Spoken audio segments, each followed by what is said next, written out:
দেবীপক্ষ পড়ে গিয়েছে, আর দেবীপক্ষের প্রথম দিন থেকেই গোটা দেশে কার্যকর হয়েছে জিএসটির নতুন কর কাঠামো। ফলে কর কমেছে একাধিক পণ্যে, আর কর কমবে সেই সমস্ত পণ্যের এমআরপি বা ম্যাক্সিমাম রিটেল প্রাইসও। ফলে কিছুটা হলেও চাপ কমবে আমার আপনার মতো সাধারণ মানুষের পকেটে। আর এদিকে বাঙালি অপেক্ষায় রয়েছে মা দুর্গার মর্তে আগমনের। আর এই সময় সেল শুরু হয়েছে দেশের দুই অন্যতম প্রধান ই কমার্স ওয়েবসাইটে। ফলে সব মিলিয়ে এক ধাক্কায় কমছে একাধিক পণ্যের দাম। কিন্তু নতুন জিএসটি আর এই সেল মিলিয়ে পুজোর আগে ঠিক কতটা চাপ কমতে চলেছে আপনার পকেটে? TV9 ডিজিটালের বি ফর বিজনেসে সেই চাপ কমার হিসেবেই আপনাকে বলবো আমি সুপ্রিয়।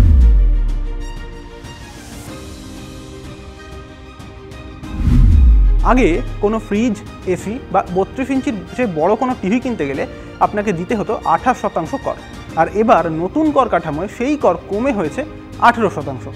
আর এই কর কমায় উপকৃত হবেন আপনার আমার মতো সাধারণ মানুষই। একে তো পুজোর আগে হওয়া এই যে অ্যামাজন বা ফ্লিপকার্টের সেল, মানুষ এতে অনেক কিছু কেনেন। এর মধ্যে যেরকম রয়েছে মোবাইল, ফ্রিজ, টিভি, তেমন রয়েছে গাড়িও। আর তাছাড়াও কর কমেছে একাধিক পণ্যে। আচ্ছা, বিষয়টা একটা টিভির দাম দিয়ে বোঝা যেতে পারে। আজ অ্যামাজনে একটি 4K আলট্রা এইচডি টিভি 40% ছাড়ে পাওয়া যাচ্ছে।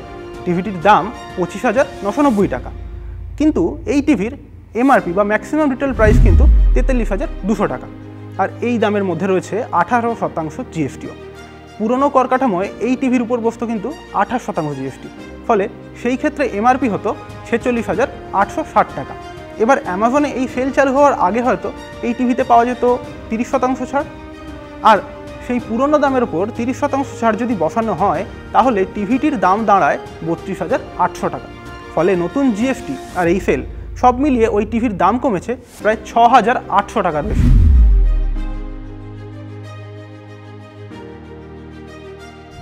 একাধিক ইলেকট্রনিক্স পণ্যের দাম কমানো হয়েছে নতুন এই কর কাঠামোয়। আর এর ফলে সস্তা হবে washing machine, dishwasher, refrigerator, air conditioner বা 32 ইঞ্চির চেয়ে বড় সাইজের টিভি। এমনকি দাম কমেছে একাধিক গাড়ি এবং মোটর বাইকেরও। তবে এর মধ্যে একটাই খারাপ খবর, দাম কমছে না মোবাইল ফোনের। তবে এই যে সেল চলছে, এই সেলে কিন্তু একাধিক মোবাইল ফোন 50%-এর বেশি ছাড়ে পাওয়া যাচ্ছে।